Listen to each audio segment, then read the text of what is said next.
a few details to get started. You were born in 1975, is that right? Yeah, that's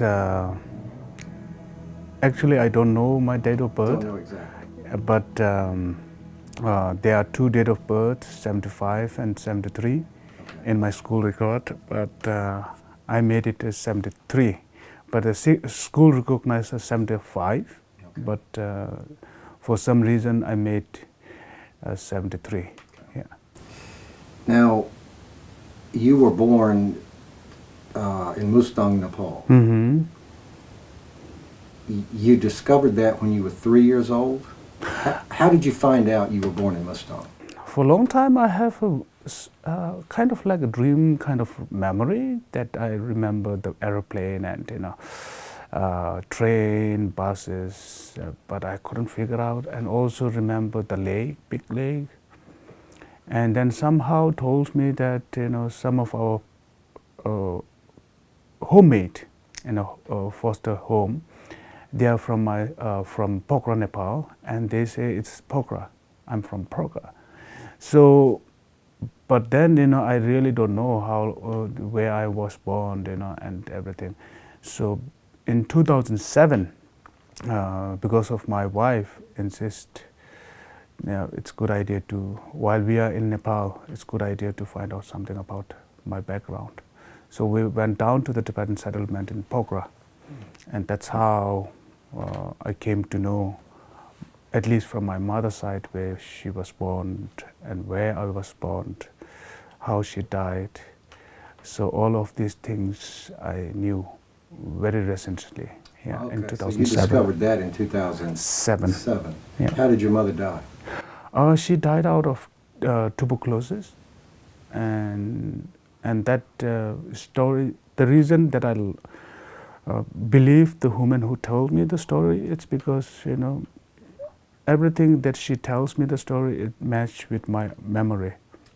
Okay. And so that's how I also suffer a tuberculosis when I was in TCB. Just when I entered the school, I have to stay in hospital. Yeah, because you had tuberculosis. Yeah.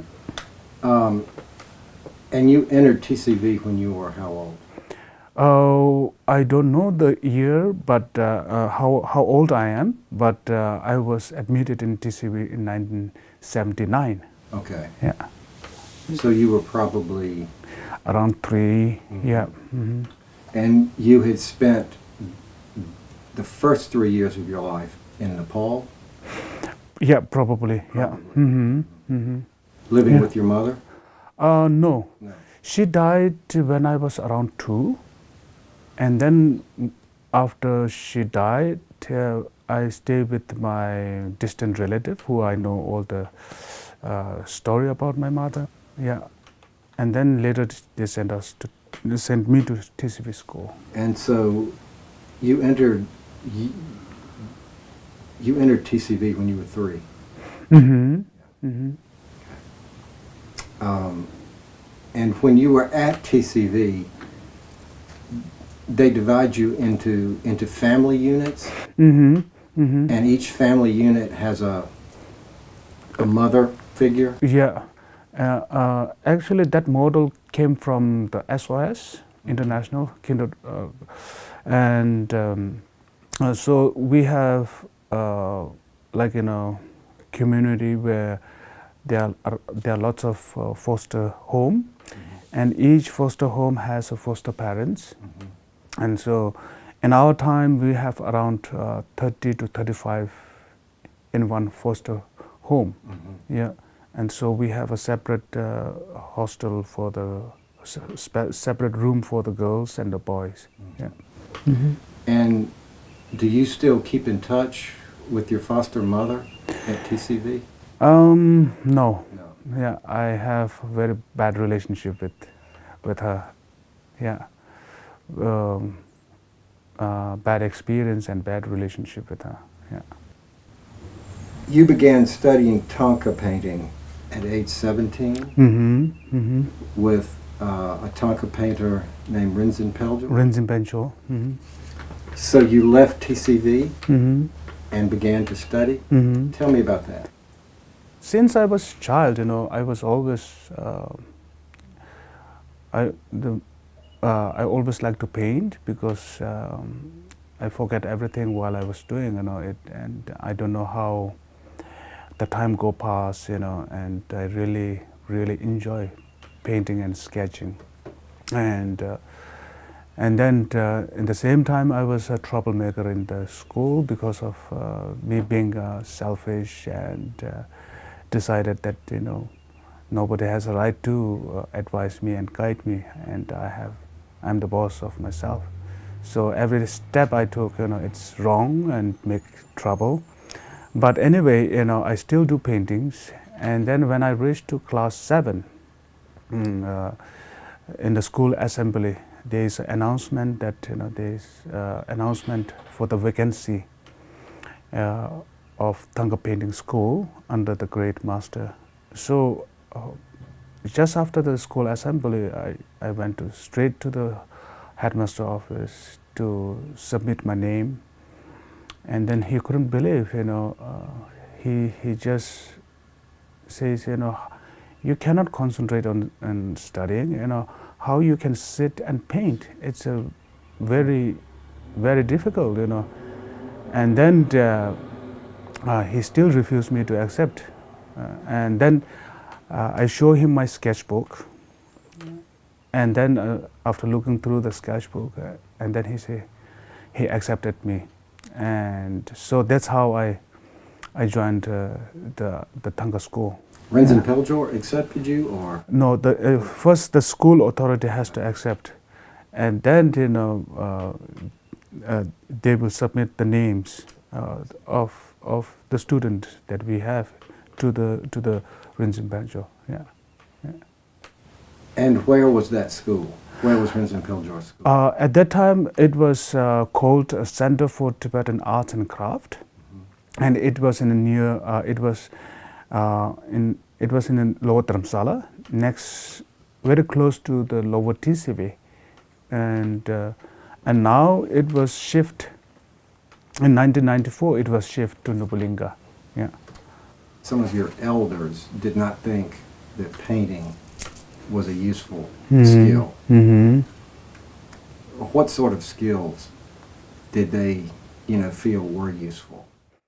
Yeah, especially the reason why I don't have a good relationship with my foster mother in a school. It's she always put me down whenever I paint, and I even get a beating while I was painting. And she always says, the painting doesn't give you any food, and I can understand. She came from a peasant family, and she don't have any modern education. For her, the academic is the only way to go ahead for successful life. Yeah. So the education, the sense of education, especially for my home mother, it's very different. She recognized only the academic line, it's education, and she never believed other thing can be possible to do. Yeah. Where in Tibetan society do most of the Thangka painters come from? It's very difficult to say. The Thangka painting culture is very widespread, and each region has its own distinct style and the ways of doing, and you can easily recognize, from the painting, where this originated from. So, like in a particular Buddhist school and particular region has its own distinct style and the ways of doing. So it's very difficult to say that certain part of Tibet produce more Thangka painter. I think it's a widespread. It's widespread. Yeah. Different styles. Different styles. Yeah. How would you characterize your style? My style is my root guru. My guru is Menying, the first school of Tibetan Thangka painting. How do you spell that? Menying. I really don't know how to spell. Something like MENYING? Yeah, Menying. Yeah, Okay. yeah. And also there's another name for our style, which is called UT. UT or Menti. Menti means the Menna Tuntup, the guy who set up first school of Tibetan art. His name is Menna Tuntup, and then that's why you call it Menti. Men is his first name, and then T is its art, and so. But my style is mix of that, and then the influence of my studying of Western realistic art and still life, and also I learned a little bit of Kamakati style. So it's mix of everything. So I don't know how I can call my own style, but it's very different than the rest. Yeah. What school did your teacher come from, Rinzin Piljor? No, he came from that particular school, the Menti school, but they are his lineage came from the 5th Dalai Lama. Since 5th Dalai Lama, they trace back their family lineage as a Thangka painter, so they are like code painter. And back in Tibet, there are lots of hierarchy in learning the skills and trades. So not many. It's not like like in a free world now that anybody has a chance to learn. You have to, either it's like a father to son, or like the right class of people have an opportunity to learn Thangka painting. So he came from the Menti school, yeah. And where was he born, Rinzin Piljor? He was born in Lhasa. I think the American audience knows very little about Thangka painting. So maybe if you could describe how a Tibetan, understands a Thangka painting. What is a Thangka painting from the Tibetan perspective? From the general people, Thangka it's an object to worship, and the object where you can practice to visualize your meditation. It helps you to visualize visualization, and also Thangka. It's a symbol where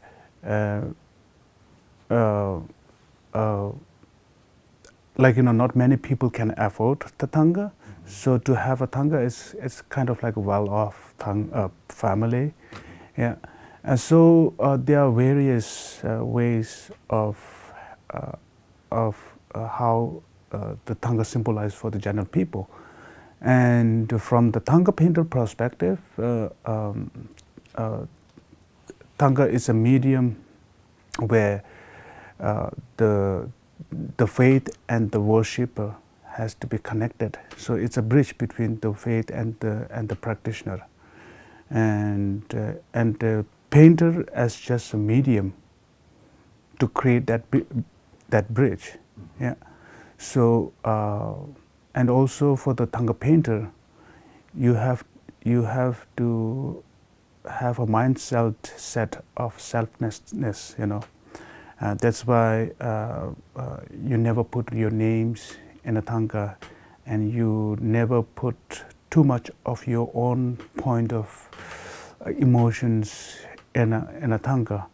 Yeah, so it's a very religious practice where you are the medium to create a bridge between the faith and the practitioner. Yeah.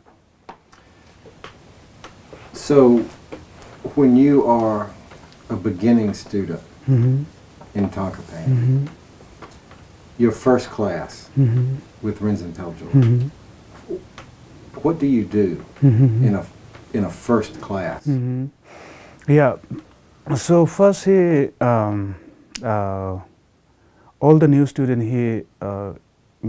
give a test to draw, and I remember very well I did one snow line, and then the next day he asked me, "Where's your sketch?" And then he looked at everywhere and he couldn't find it, and then he jokingly said he must be gone to Tibet. Yeah, so that is one thing, and then the first week I experienced, I was doing, lots of, Buddha's head, and then I proudly show him, like, in one day I show him 3 or 4 Buddha heads, and then after third day, he scolded me really badly. It's not about how fast you do, it's about how you can understand the essence of Buddha's face in terms of measurements and in terms of expression, in terms of how you can discipline yourself. The more you do with the mindfulness, the fastness is not so important. If you understand everything, and then you still have the fast hand, it's good. But you are in the beginning stage and you cannot learn doing, that kind of fast, sketching, and you do the same thing again and again. And each sketch, you are just doing the same. You didn't have any progress in each, a sketch because you are doing mindlessly, So the main important is to be mindful. Yeah. And so, in the beginning of your instruction, you were basically drawing simple figures. Yep. Yeah. So in the beginning, we have to do like first. The class started very early in the 7th, and then we have to learn the scripture about all the measurements and the figures, each deities, and then it goes up to 9, and after 9 it's sketching and sketching. So what are you sketching? First it started with the Buddha's face, and if you are not good, the teacher will say, if you are not good in particular organ of the face, then he will stress you to do more of eyes, more of nose, more of mouth, more of ears. So things like this, And then once you graduate from the Buddha's face, and then you go to the full body of Buddha without the robe, standing Buddha, sitting cross-legged Buddha, and then with the robe on Buddha, and then you go on with the female deity like Tara, and then you go on with the Vajrapani, with the wrathful. So like this, you have to learn for many years of sketching. Yeah. So your normal day would begin at 7, and you would study the scriptures for 2 hours. 2 hours. And then then sketching. the rest of the day.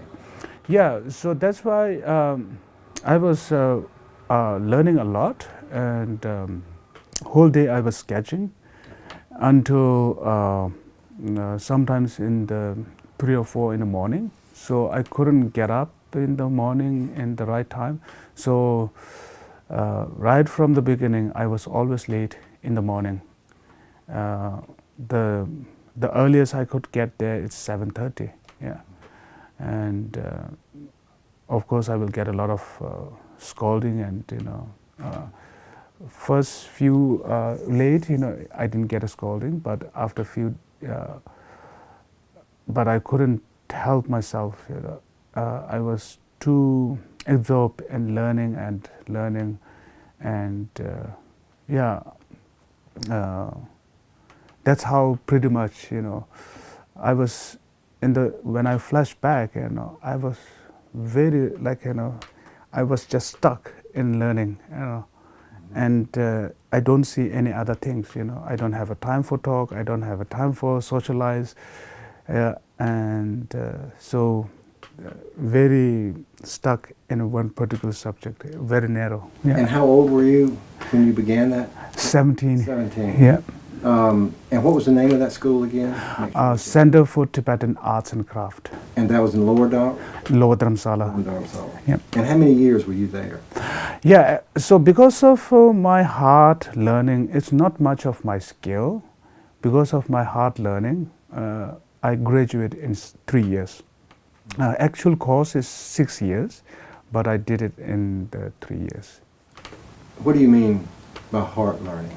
Yeah, because I really concentrate. I never waste any time, and after 6 months, you know, I start, because my teacher get sick, and then I thought, you know, I have to push myself. I have to learn while he was still here, alive. So I start painting Thanga in my own room after the class, after 5, and then in the daytime I sketch. So that's how I pick up, really. At that time, you know, it's I don't have a money to buy colors, you know, so I steal everything from the class. Yeah, so because I'm orphan, I don't have any source of money, and I don't work to earn money. I was studying there, and so I'm stealing, you know, all the colors from the classroom. Yeah. You have to learn the geometry behind the figures. Do you learn any philosophy with that, or is it? I still remember my teacher's advice. Whenever you paint, you have to be mindful, and you have to be mindful that you are painting not just for yourself. You are painting to benefit the humanity, you know, and you are painting for the people who are having your paintings, you know, and you are painting a holy object which will become a symbol of their faith, which will become their object where they can reference their spiritual connectivities to the higher being. So right from the beginning, you know, the basic idea or philosophy that I learned from my teacher is you have to be mindful. And to be a mindful, you know, you have to be really honest, sincere of what you're thinking inside your mind. And so it's all started from there. Yeah. And did he give you teachings in how to become mindful? Yeah. Whenever you start painting, you just concentrate on your breathing. You know, don't suppress your breathing, but concentrate on breathing. And then visualize what you are doing.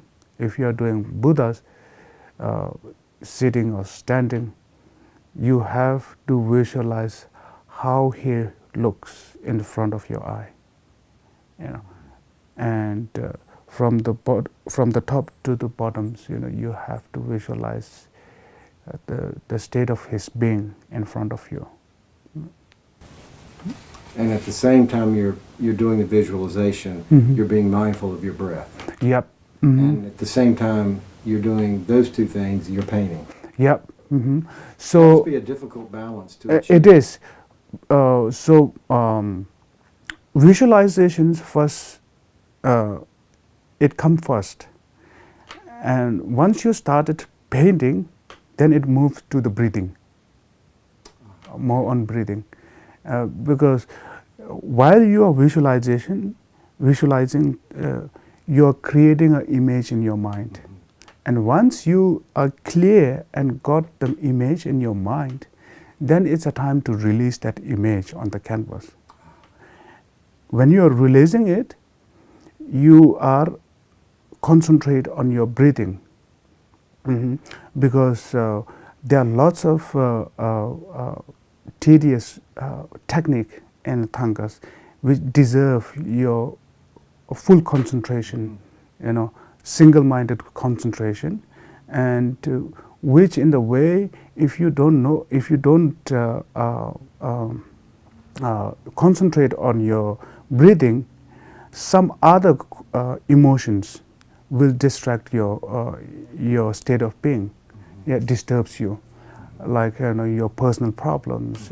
So which Tanga technique deserve your complete attention. Yeah. So you start with the visualization of the image, and then you work on your breathing, and then you begin the painting. Yep. So while doing the paintings, you have to understand, you have to concentrate on your breathing, because there's some work of the Thanga, especially all the Thangas are defined, good Thanga are defined by how the outlines are formed. Yeah. So these outlines, if you are not concentrating on your breathing, it is very torturing, because it sometimes when you are in learning, in a classroom, the only noise you can hear is it's almost like because we don't know how to breathe, we don't know how to control our breathing. So to have a very steady and not shaking outlining, we tend to hold a breath. Oh, I see. Yeah, but then this holding of breathing, it's a very suppressive, it's very tiring, it's not really healthy, and so it doesn't allow you to flow, your art. Yeah. So if you sat down to paint a tanka, and you had just had a fight or an argument with your girlfriend or your boyfriend, and you had this anger, welling up in you because of something that had occurred outside of the tanka painting, would you have to deal with that, anger before you begin the actual process of painting, or does the painting make the anger go away? How does that work? Yeah, sometimes these incidents happen just before the painting, or sometimes in the middle. So we never know when the incidents will happen.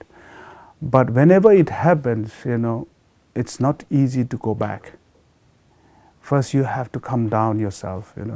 You have to. And how do you do that? Oh, I will make a break, 2 or 3 hours. Yeah, sometimes, and sometimes the anger doesn't deserve that much of time, so it's just enough for 1 hour. But if you don't wait for yourself to come down, then whatever you do in Thanga, it doesn't come out good. So your disturbed state of mind will be reflected in the Thanga? In the Thanga. Really? Yeah, it does. Wow. Yeah. So and then I'm a very perfection. I don't like anything which I don't, and it's very intention, a painting, and then I don't like to see something which is disturbing for me and for others. Yeah, because when you are angry, and then you didn't allow yourself to come down, your outline will be a shaky, your color doesn't match with the other things, you make strange mistakes. Yeah, very obvious mistakes sometimes. So, if you were to describe the two kinds of benefits that you get from Tonka painting and from what I have called, for lack of a better word, expressive Western style painting, what are the benefits of those two disciplines? What do you learn from Tonka? What do you learn from Western?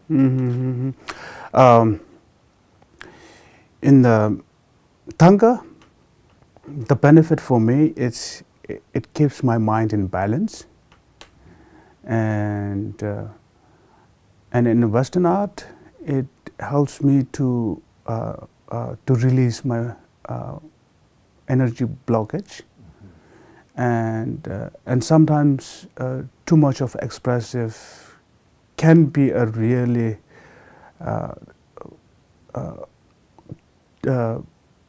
can be put you in imbalance. Yeah. So the Tonka keeps me all the time balanced. Yeah. So really, you can look at these two disciplines as achieving a balance. One is sort of managing emotions, not trusting emotions, and the other one is working with emotions very consciously and specifically. Yes. So that's why I couldn't give up completely at Tonka, because it's both the medium. It's very therapeutic for me, and very beneficial. Yeah. Change directions here and talk a little more about politics and your current situation. Tell me about the beginnings of the hunger strike in 1998. Whose idea was it? What did you hope to accomplish? How old were you when you started it? That kind of thing. I was really energetic at that time, and I asked the TYC president, vice president at that time, when I saw him in the market, if I can do anything, please let me know. And then one day I got a call from him, asked me at the office, and then he proposed me that campaign, to hunger strike. And so I say, why not? And at that time, when I sat in hunger strike, he informed me in 1997. We did it in 1998. So I was 25 at that time, and then I couldn't remember of what is written, purposed, but all I want from my personal reason is that our Tibetan situation is not good, and we need to make aware of the people, of our situation to the people through my body, through sacrificing my life. And in terms of the human rights issue, in terms of religious freedom, in terms of being a refugee in India, who are not allowed to go back to Tibet, who are not have an opportunity to go back and to see your own country. So all of these situations that really angers me, and I always think, we have to do something, whether it costs my life. Yeah. And so, how many people? We have a 6, and at that time I was the youngest. Did you know the other ones before the hunger strike?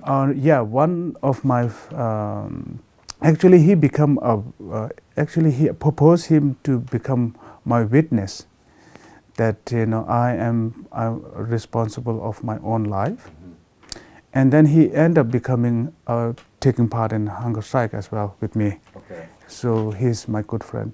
Yeah. And what's his name? Yungdung Tsering. Yeah. And where is he now? He is in Dharamsala. He's in Dharamsala. Yeah. Now, when you began the hunger strike, did you fully expect to die from it? Yes. Did you undertake any spiritual preparation before? No. No. Mostly, when I look back at it and how I sit, I take a decision looking at all these scenarios, Tibetan human rights situation, the people awareness about the Tibet, what is currently happening in Tibet.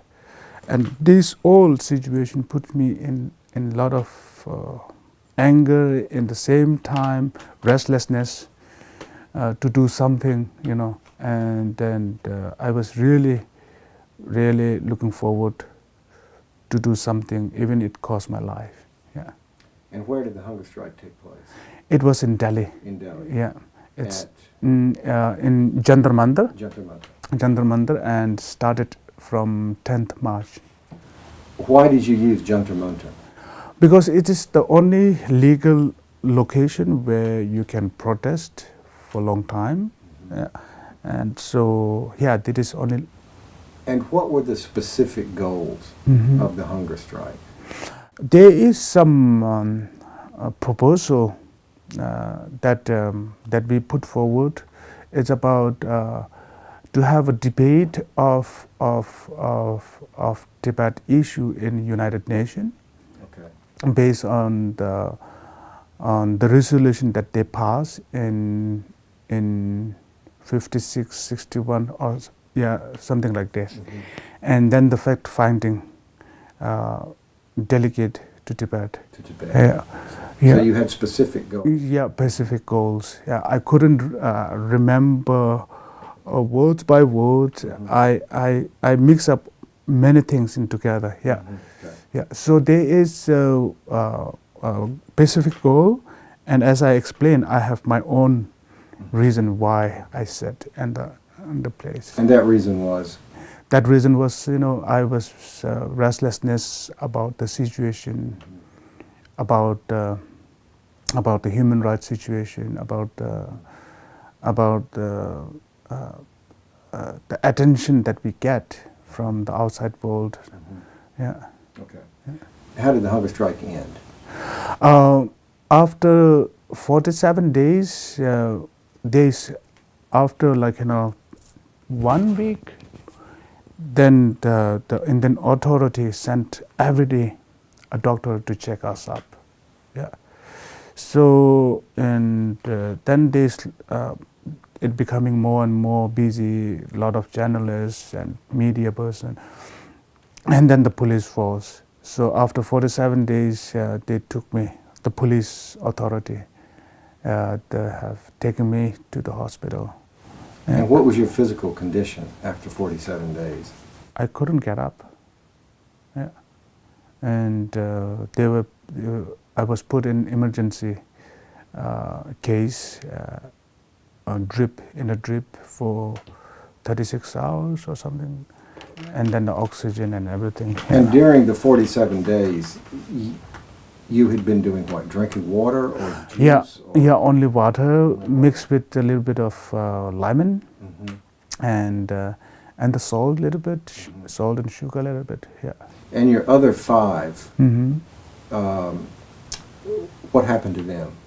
Yeah, first 3 of us was taken by police, and then the rest are not successful because the mass Tibetan people are guarding the police to stop this happening, and so they only managed 3 of us to take to the hospital. And so after 2 days, other 3 was taken also to the hospital. Okay. Yeah. So first they took 3, and you were among that 3. Yeah. And then they came back and took 2. Took other 3. Other 3. There were 6 of you? Yeah, we have a 6. Ah, okay.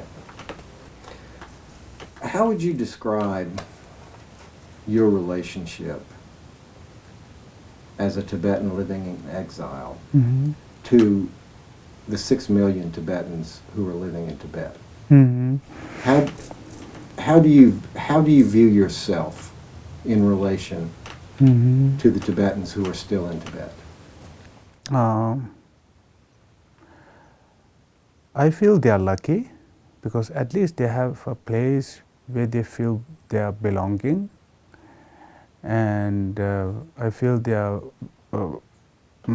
at least in their own country, no matter the situation is, you know.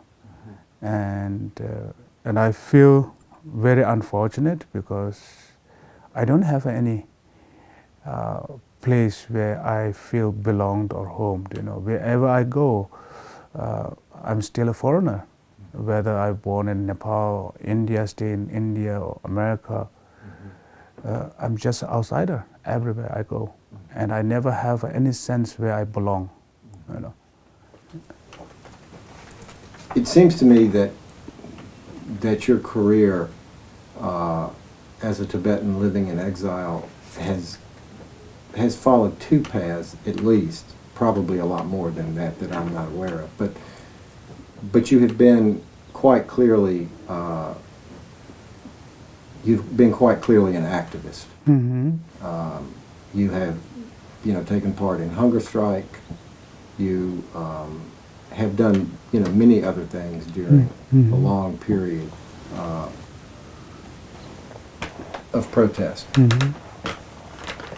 But you have also, as you told us in the first interview, now decided, because you have a family and because of other concerns, you have decided that sort of, you know, political life, which is what the life of an activist is, as you have described it, is not for you right now.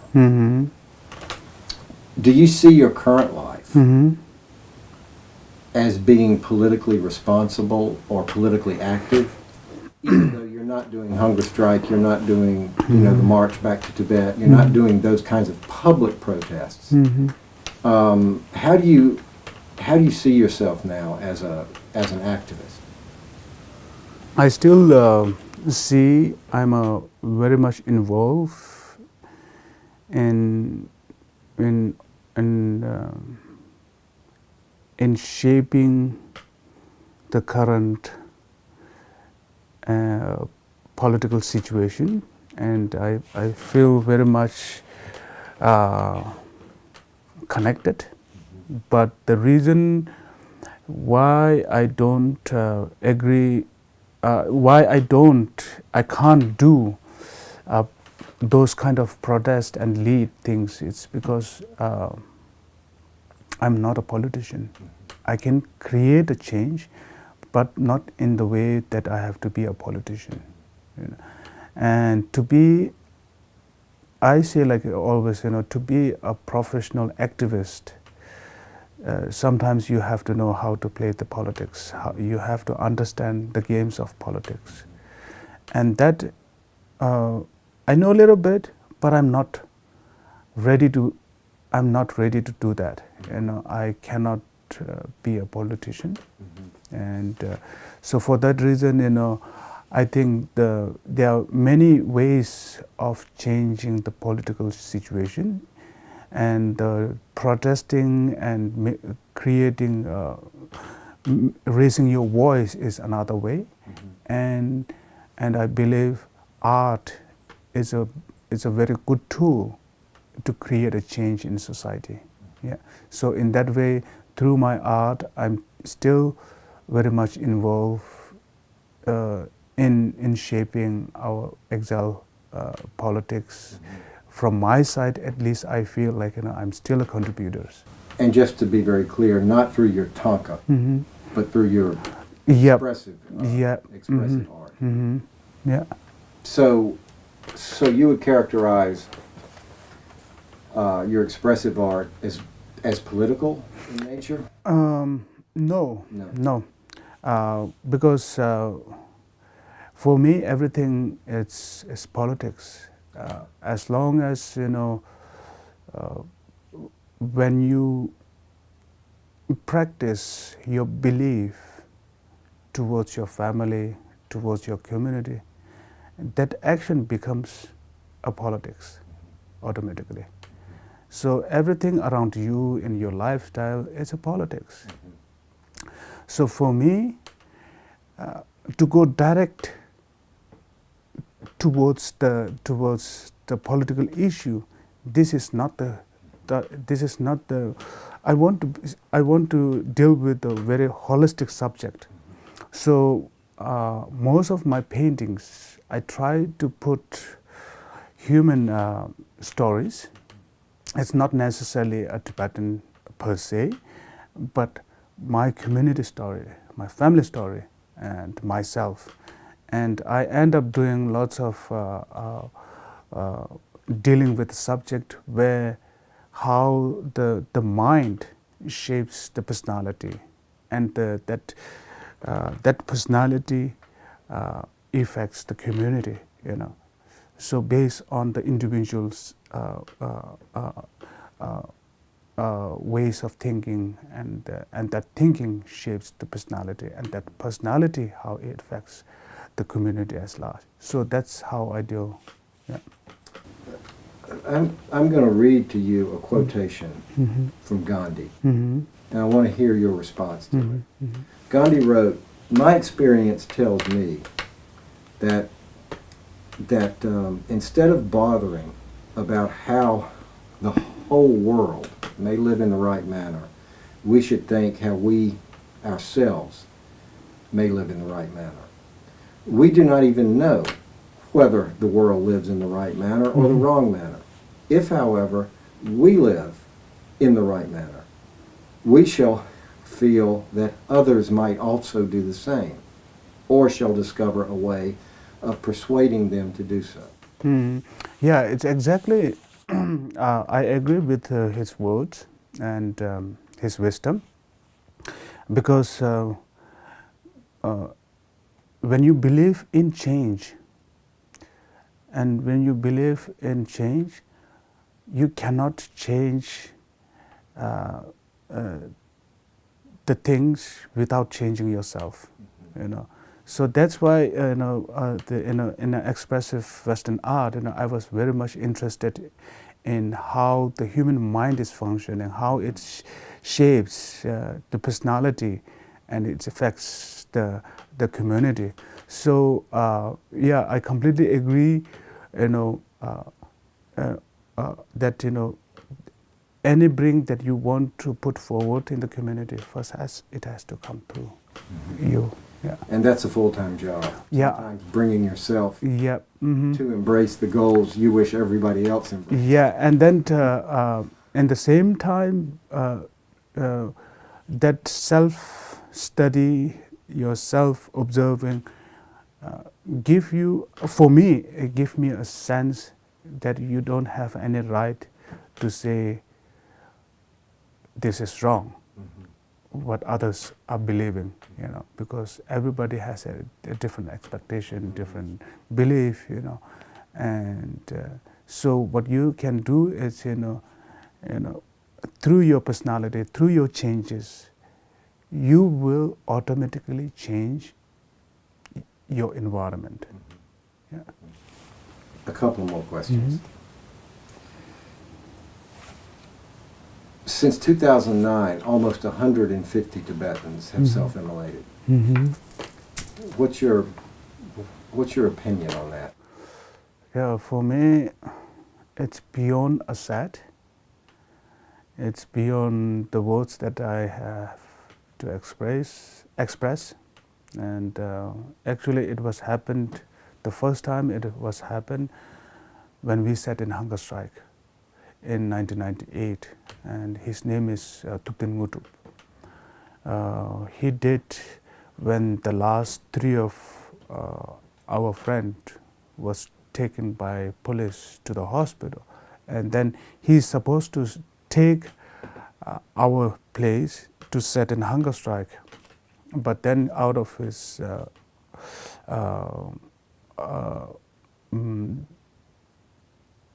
out of all of this situation, he sacrificed himself, and he thinks that the Indian authorities are not allowing us to reach to the goal by sacrificing our body. So I think that is the case when happened in 1998, and I always, since I since I was just since I got a new life after the hunger strike, it gives me a sense that how the life is so important. And it gives me the sense that every individual Tibetan has to live. Our struggle is to live and struggle. We cannot afford to lose our life because we are very few in this planet. So that realization comes after my hunger strike, and because of that, I never agree with self-immolation, but still, what from my perspective, it has a two effect. One effect is a positive, which unite all the Tibetan towards our common cause, and another on the loop's side, another negative impact which I see is that the people will look up on that example as a way to contribute towards the struggle, because by knowing or unconsciously or consciously, we end up our community, our Tibetan community, we are in a very strange way how we can respond it. If we respect them, if we remember them, and if we put their name and if we put their photo in the high place and make a monument place, it's somehow unconsciously, consciously, you're glorifying that kind of action.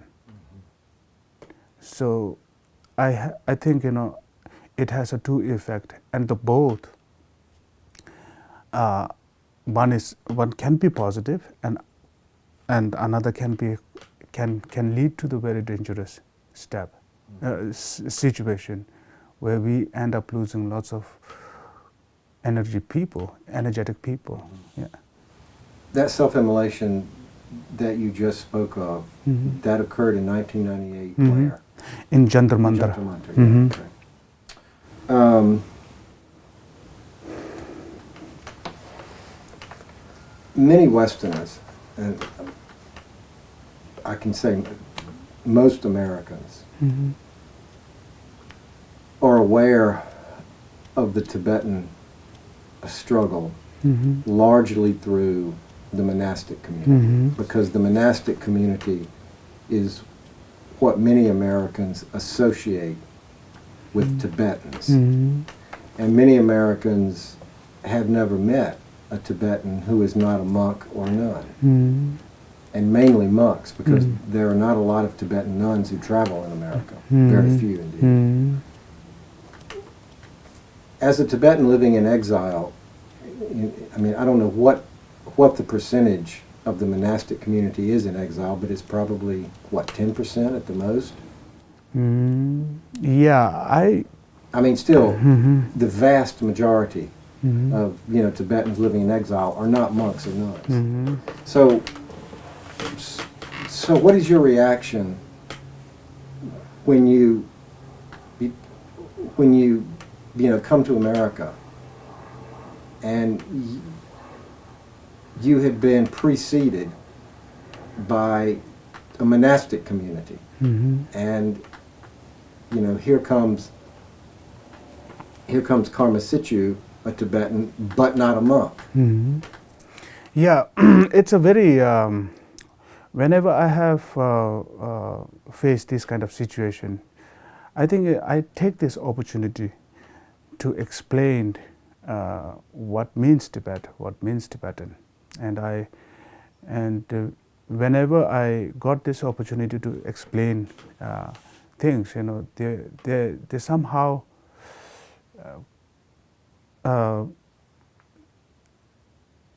can't believe that Tibetan can be a non-religious person. or Tibetan can be Muslim, or Tibetan can be a Christianity, or Hindu, or non-believer. Yeah, so it's a very good opportunity for me to explain about Tibet at that time. So most often I make sure, because most people, when they ask this question, they have a time to listen. Yeah. Otherwise, they don't ask these questions. Yeah. So it's an opportunity for me to explain what means Tibet and Tibetan. Yeah. Yeah.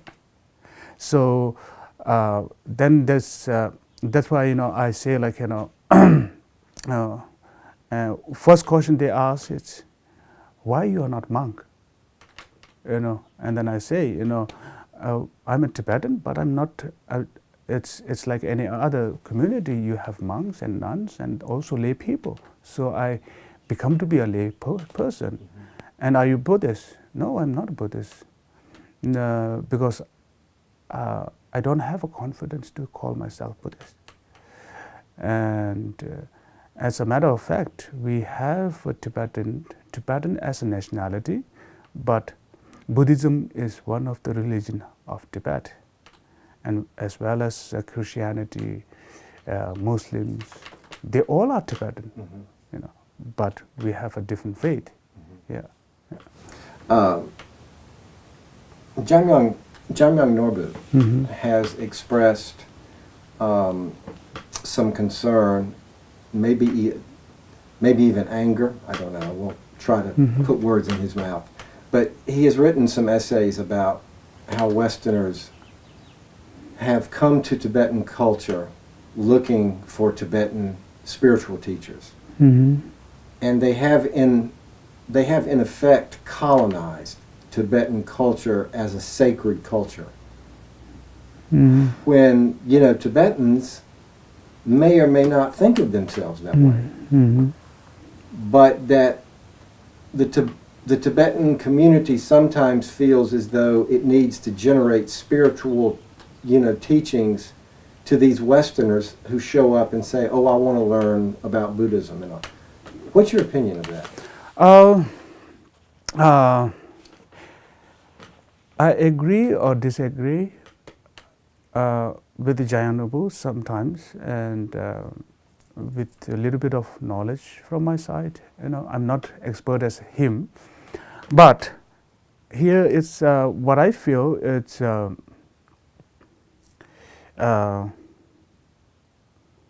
since all the monastery institutions in exile, largely supported by Western donors, and of course also from Taiwan, Singapore, but mainly also from the Western donors. And that's why they have lots of influence of Western donors. Culturally, if you look at the monastery institutions, the donors have a lot of influence on the community.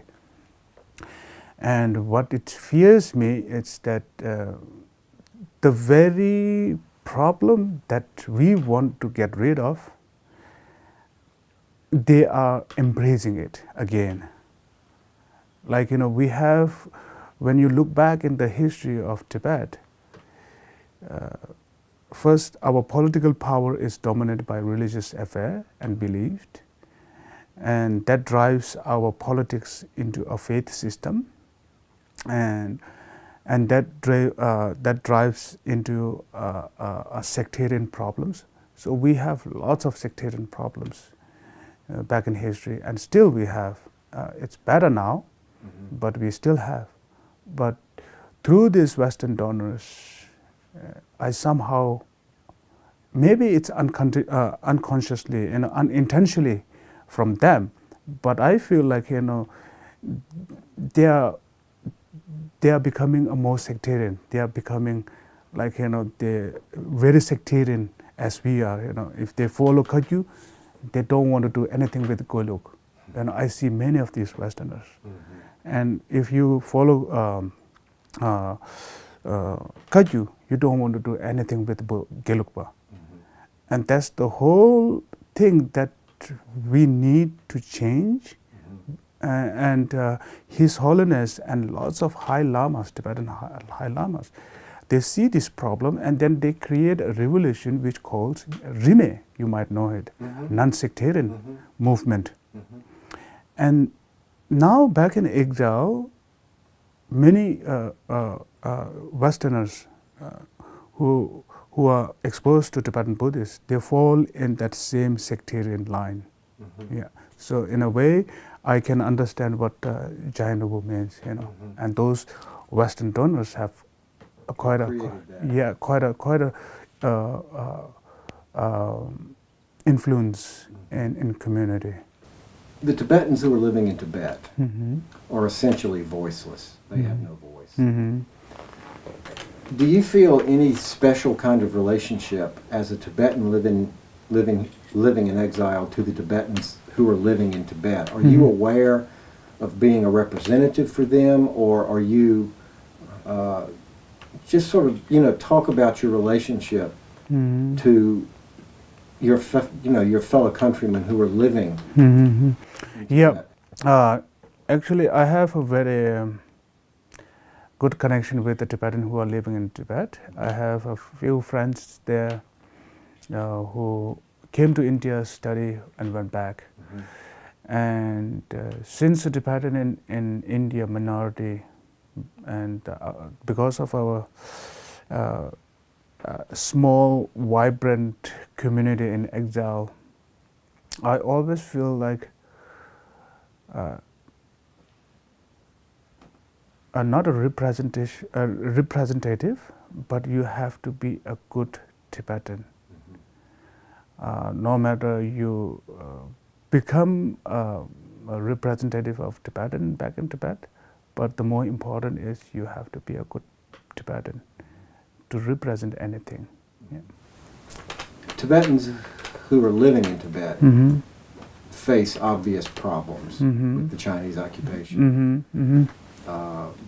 If they're living in Lhasa, they obviously have problems with employment, all sorts of problems like that. What are the specific problems that confront you living in exile?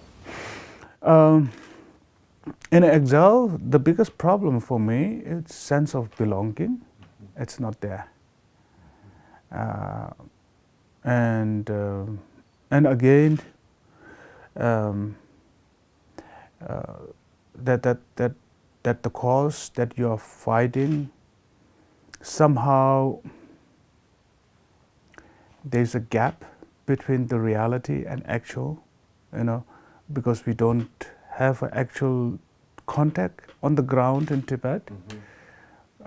We always hear the Tibet situation from the third person, or not through your actual experience.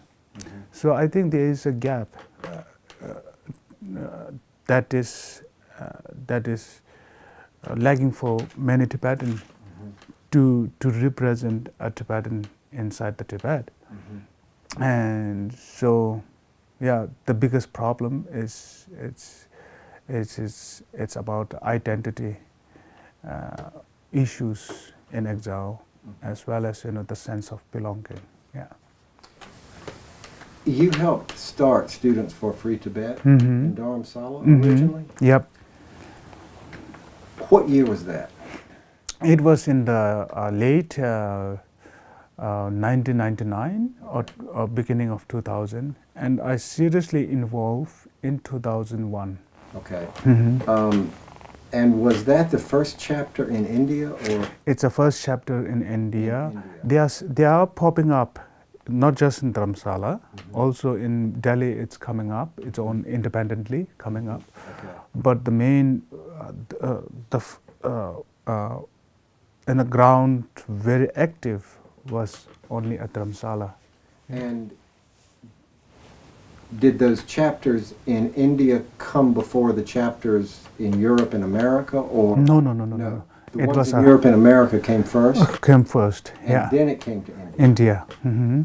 Yeah, because it was set up mainly for the support non-Tibetan Tibet supporter to participate in the Tibet movement. Yeah. Okay. And who were the who are the other people who were with you in '99 and 2000? Yeah, What we are the other have. names? Yeah, we have a main three people. Me and my friend Yung Dong Tsering. No, three, not three, four. There are various people. Yung Dong Tsering, and then Jayang. He is now in Canada. Yeah, Tenzin Jayang. And then Lobsang. He is in India. And then Tenzin Chundu, fourth, and me, five. So Chundun came later, but we four are in the beginning. Yeah. Okay. Mm-hmm. And they're still active. And they are still active. Yeah. Okay. But not in the SFT. Tell me about the origins of Dolls for Tibet. Actually, it was started in 2007 because my wife, she's artist herself. She is a social worker as well as ceramic designer. What's her name? Mona Bachmann. And since we met, and I don't have any plan to move to the West, and so she likes to stay in India to learn Buddhist and all this spiritual practice that is very close. You have a more chance in India. So because of that, we got a daughter. And then she still need to fill her time. She can't just stay and practice all the time. And then one time when our daughter reached 3 in 2007, her third birthday, she wants to give a handmade dolls, Steiner dolls. And then at that time she was in Scotland. She asked her friend, doll maker friend, to make a dolls for our daughter.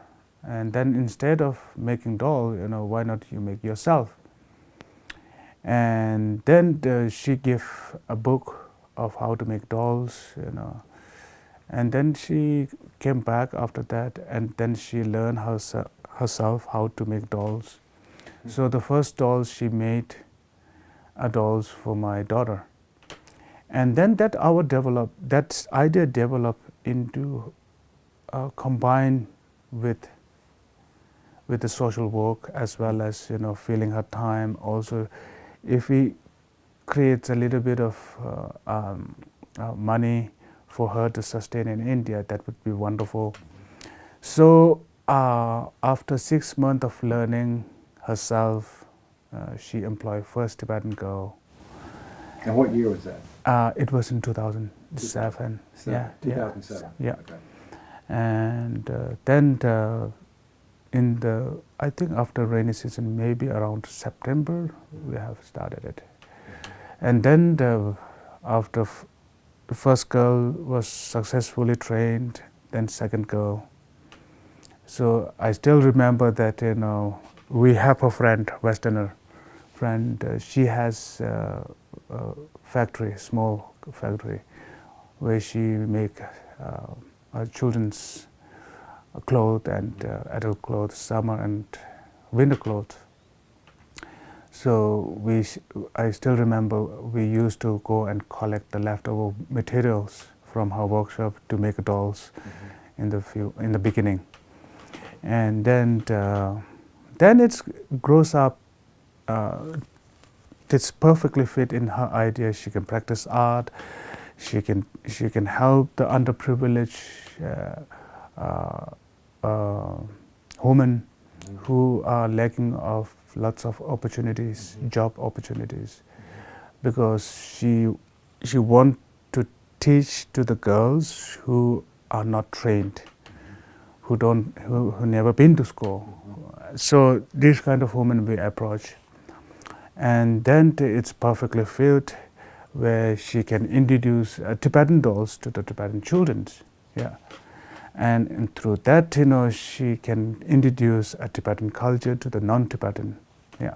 So all that idea develops while we are building up, and it's of course it's in our lifestyle, but we put it in our and our business that will fall in our own ways of lifestyles. Yeah.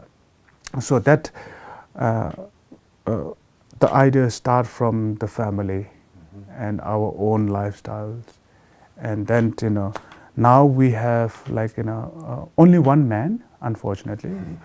Before we have all women, even the manager is woman, but now only the manager is a man.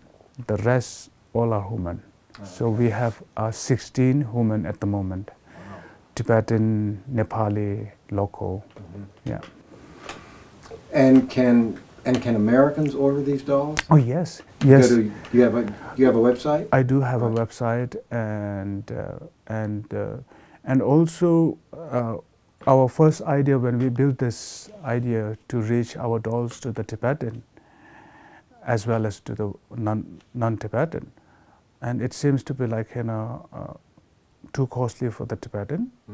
So we set up a project which says donate the dolls, and through that project we are able to distribute freely among the Tibetan community. Yeah. Oh, okay. Yeah. We so far donate dolls for 4 TCV children schools, and the one settlement, the primary, all the primary we distribute, each children we distribute one doll each, and then also with one organization we are able to work together. Our Lokeshwara Trust, they also distribute freely to the underprivileged children in Ladakh. Yeah. Okay. I think that's all my questions. Do you have anything you want to add? Yeah, I think one of the main concern for me is recent development of the sectarian problems in our community. And when I look at these problems, many of the forefront demonstrators against His Holiness, of course they have a right to come up with their own opinion and disagree with anybody. But in the level that in the level that His Holiness is not real His Holiness, all of this childish argument that they bring, and I really feel that the problem that we have been through, a sectarian problem, the Westerners are adapting the same way. The Buddhist whole idea of Buddhist, it's not to fall on the sectarian line, and the whole idea is Buddhist has to remain as a dharma, and now the problem in our community is the dharma turned into religion, and because of social hierarchy set up by the religious institution, so dharma becomes a religion, and then the religion creates a sectarian problems. So the Westerners, when they come to exposed to the Tibetan Buddhists, you have to be really open-minded and learn. Don't fall in the trap of sectarian line, and somehow, if you are fall in the sectarian line, many of the donors, many of the of those people are the donors. Monastery, most of the donation gets from those Westerners who are interested in Tibetan Buddhists. So since they are fallen in the sectarian line, intentionally or unintentionally, it brings an unwanted influence on us. Yeah. So the donors fall into that sectarian trap. Yep. Which brings unnecessary tension to the Tibetan community. That was yeah. not previously experiencing that. Yeah, we have this. Sure. Yeah, we have this, and then now it's adding on. You know, it's like, you know, you're putting fuel on fire. Right. Yeah. I read recently that Samdang Rinpoche did not vote in this election. And the article I read said that he was distressed about the controversy between the two candidates, that it had become too much like an American you know, democratic election, and that it did not meet his conception of what Gandhi calls Swaraj. What's your response to that? Yeah, I completely agree with the Samdang Rinpoche. It's almost a similar case like Donald Trump and Ted Cruz. Yeah. Like, you know, they are pulling their feet with the personal reasons, not about the major issue that we are facing for, you know. And as the candidate, Sichoe candidate, you know, they both are trying to prove who is right and wrong, and trying to make their reputation clean as much as possible. And also me, I did also boycott, you know, this election. Oh, you did? I did You boycott. boycotted the election. Yeah. Why did you do that? Because it's not a platform where you have to justify your right. And it's a platform. It's a responsible that we are giving you is to lead a Tibetan movement and to find a solution for the Tibetan problems. And they completely neglected that responsible. Both candidates. Both candidates. Yeah. And there is no such a debate where I am satisfied that they really come to the point that they discussed a real concern issue. I didn't. And then the second thing, I boycott because they both dancing in the repetition of His Holiness name. You know, the reason that His Holiness introduced a democracy in our community is to stand on our own feet. He always advised to function ourselves where there is no His Holiness. You know, we have to function ourselves independently. You know, and then they are going back to the same problem that, you know, they are taking a credit of His Holiness charisma, and you know, every line of sentence you will hear His Holiness name. Yeah.